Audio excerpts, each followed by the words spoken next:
This is Arnie Pickholtz, and you're watching the Channel 30 Opinionator News and Views. Today I'm here with Al Griffith, who is running for Florida House District 54 against Aaron Grawl. Al, you're a veteran and a longtime business owner. What do you believe are your best qualifications for this important seat? I think my best qualifications are experience.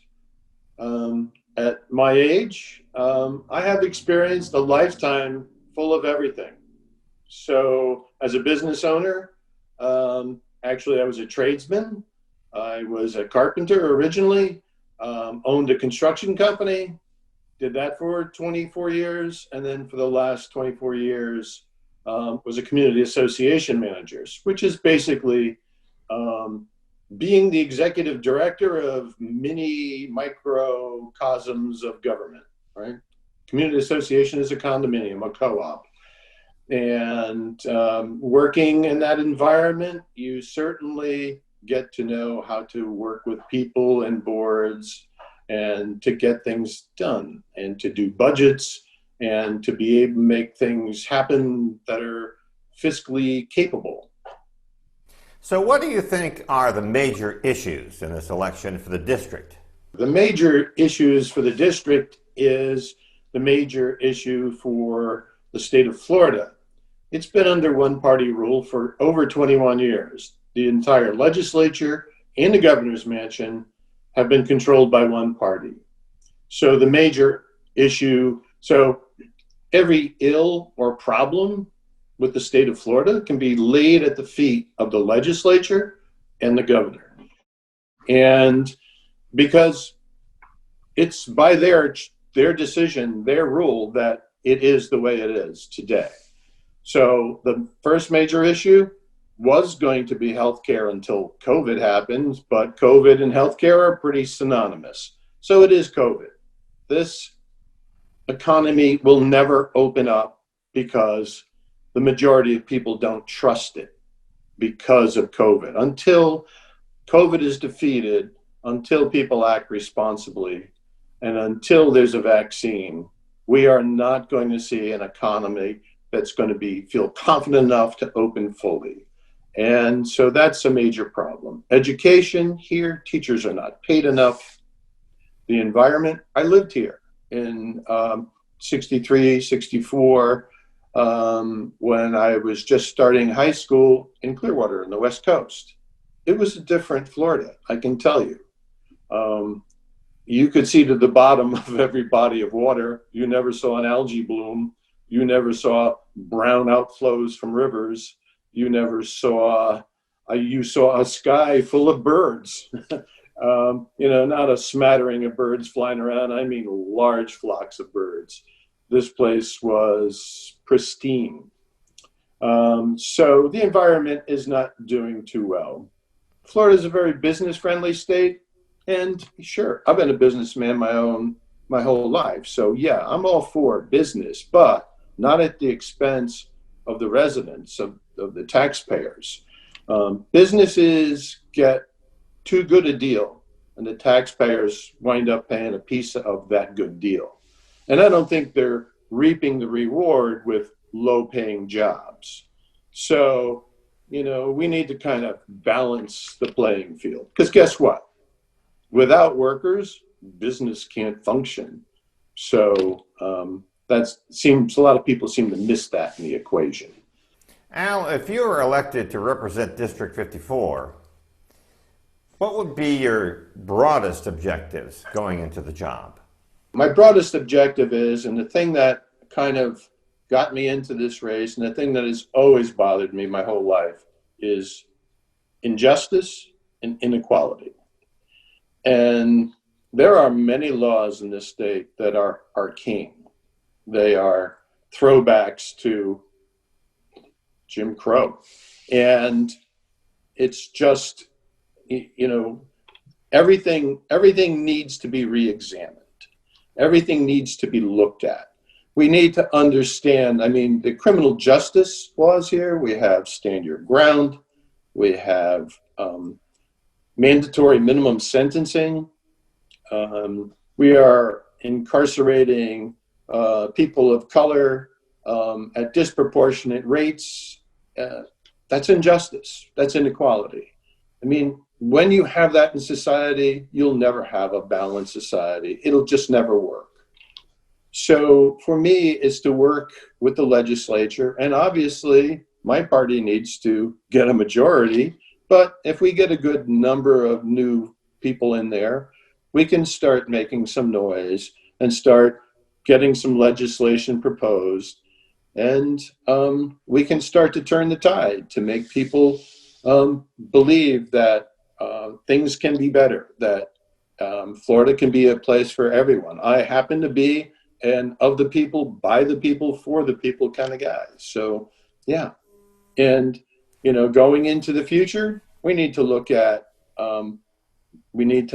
climate and environment.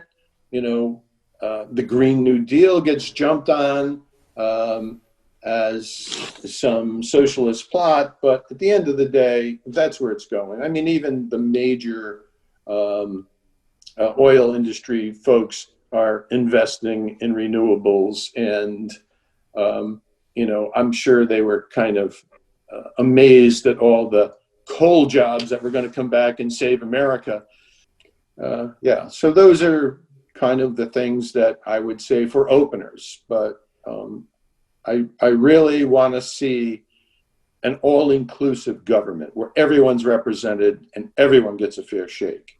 And again, having had a lifetime of experience, my position is, and my experience tells me that if everybody doesn't get a piece of the pie and is not in this, then it's not going to work. There'll just be warring factions going forward. Al, you'd be up against a Republican governor, Ron DeSantis. How do you think these objectives would play in state government? In business, what they say, build it and they will come. All right. It's true. If you've got the capital to build it and make it, look at Disney World, perfect example, right? You build the attraction and you make it world class and people will come. They'll want to go there. But if they think they're going to die if they go there, they're not coming. Come on, you don't need to be a rocket scientist to figure that out. As you can see, I'm a free speaker, a free thinker, and I would rather self-finance myself to be able to do that. I don't want anybody telling me you can't say that. If that's what I think is true, well, that's what I'm going to say, and hope that other people can catch the wave and try to help make things better for everyone. Overall, Al, why do you think you are a better candidate for the seat? Your opponent has championed some family issues. She has pushed for a change in abortion legislation, and she has supported school issues like a raise in teachers' salaries. Actually, she hasn't really been that good on education, but if she did support a raise in teachers' salaries, and I don't have the facts behind that, but I wouldn't doubt that there would be caveats and strings attached to that. My opponent is, she's a lot like Amy Coney Barrett. She is a fringe candidate. Her views are fringe. Her attack on women's rights are just not in the mainstream. Now, they may play here in Indian River County or District 54, but that doesn't play nationally. And, Indian River County and District 54 can be in this era where they are now, but that's never going to stay. The majority rules. That's one thing about these folks that they can't comprehend. They think freedom is freedom of the individual. Freedom is the freedom of the majority. That's what democracy is. And it is codified by rule of law. That's what democracy is. That's what of the people, by the people, for the people. You can choose to do whatever you want, but you can, if you wish to exercise your freedom, but if that freedom bit of exercise happens to break a law, you will pay the penalty for that. So, I mean, she's got an A+ rating with the NRA. She championed concealed carry on college campuses and in church. Now, think about just being in church or a synagogue or wherever, uh, a place of worship, and all of a sudden, a bad guy bursts in the back door and is wielding a semi-automatic weapon and starts screaming orders for people to get down and whatever their demands are going to be. And all of a sudden, maybe there's 5, 10, 15 congregants there who are concealed carrying. Of course, they're not wired together. They don't know what they're thinking.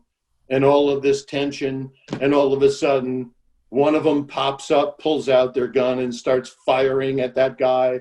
Then the other 6 pop up and stuff. I mean, we've heard of the circular firing squad. How many civilians do you think are going to get killed in that scenario by friendly fire? I can guarantee you a lot more than the other guy would when he starts firing. My opponent, champions these things. She didn't vote for the Marjorie Stoneman Douglas bill because it didn't go far enough hardening schools. And that her words. So I think she's a fringe candidate. She doesn't represent the mainstream. She certainly doesn't represent the 40% of people in this district who are not in her party. One thing I learned in the management business, there are things that cannot be fixed, all right? So if you can't fix something, then you have to figure out how to manage it. You just manage it. You come up with a compromise. Finally, you have concerns about Medicare. What is your position on this timely issue? Medicare is, Medicare for all, universal health care, sure. But there's Medicare and Medicaid. Let's start with Medicaid.